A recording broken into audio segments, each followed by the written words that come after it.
Did you know that when it comes to ethics enforcement, oversight for the US Senate falls to the senators themselves? Under the system of self-policing, the Senate has received more than 1,500 complaints about unethical behavior since 2007, but issued 0 formal disciplinary sanctions. The status quo allows senators to avoid accountability for misbehavior.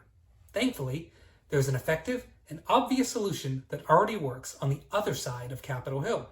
In 2008, after a series of scandals, the U.S. House of Representatives formed the Office of Congressional Ethics, also known as the OCE.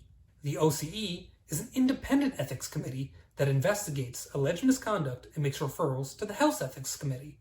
Instead of Congress members investigating their own colleagues, impartial fact-finders examine the evidence without regard for partisanship or politics.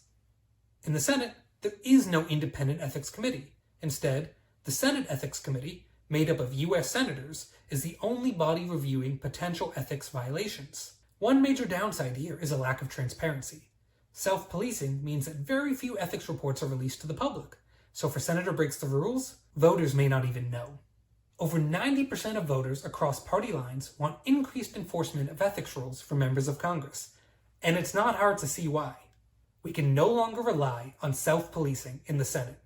An independent ethics committee will promote accountability and ensure that our elected officials truly prioritize the interests of the public.